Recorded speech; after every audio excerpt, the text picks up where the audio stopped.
Jonah, chapter 1. Jonah runs from the Lord.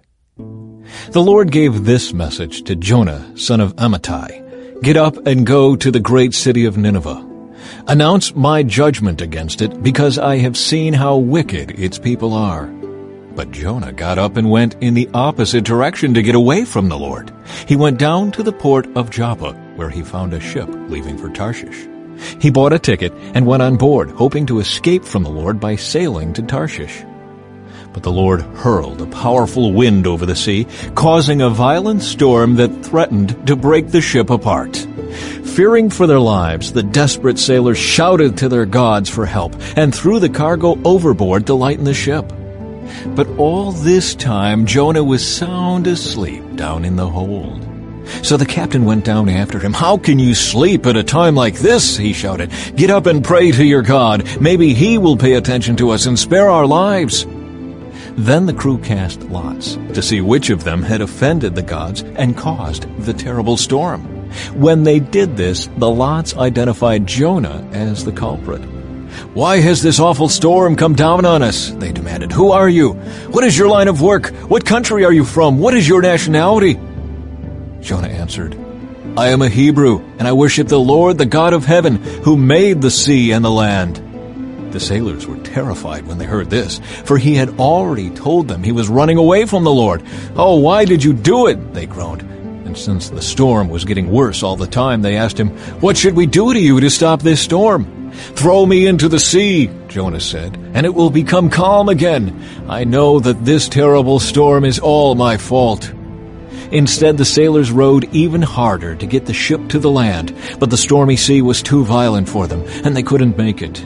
Then they cried out to the Lord, Jonah's God. "O Lord," they pleaded, "don't make us die for this man's sin, and don't hold us responsible for his death. O Lord, you have sent this storm upon him for your own good reasons."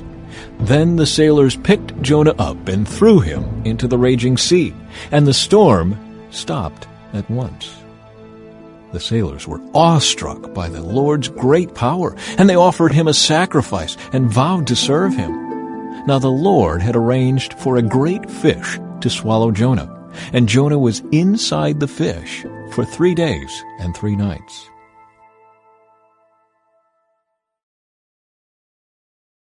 Chapter 2. Jonah's Prayer. Then Jonah prayed to the Lord his God from inside the fish. He said, "I cried out to the Lord in my great trouble, and he answered me. I called to you from the land of the dead, and Lord, you heard me. You threw me into the ocean depths, and I sank down to the heart of the sea. The mighty waters engulfed me. I was buried beneath your wild and stormy waves. Then I said, O Lord, you have driven me from your presence, yet I will look once more toward your holy temple.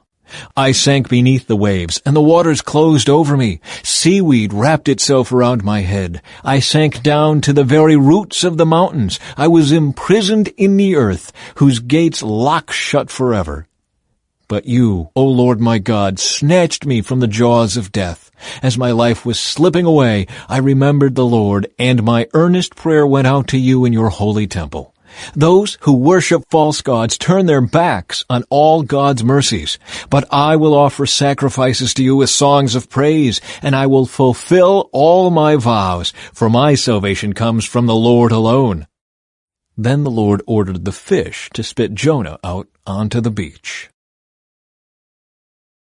Chapter 3. Jonah goes to Nineveh. Then the Lord spoke to Jonah a second time. Get up and go to the great city of Nineveh, and deliver the message I have given you. This time, Jonah obeyed the Lord's command, and went to Nineveh, a city so large that it took 3 days to see it all. On the day Jonah entered the city, he shouted to the crowds, 40 days from now, Nineveh will be destroyed. The people of Nineveh believed God's message, and from the greatest to the least, they declared a fast and put on burlap to show their sorrow. When the king of Nineveh heard what Jonah was saying, he stepped down from his throne and took off his royal robes. He dressed himself in burlap and sat on a heap of ashes. Then the king and his nobles sent this decree throughout the city. No one, not even the animals from your herds and flocks, may eat or drink anything at all. People and animals alike must wear garments of mourning, and everyone must pray earnestly to God. They must turn from their evil ways and stop all their violence. Who can tell? Perhaps even yet God will change his mind and hold back his fierce anger from destroying us.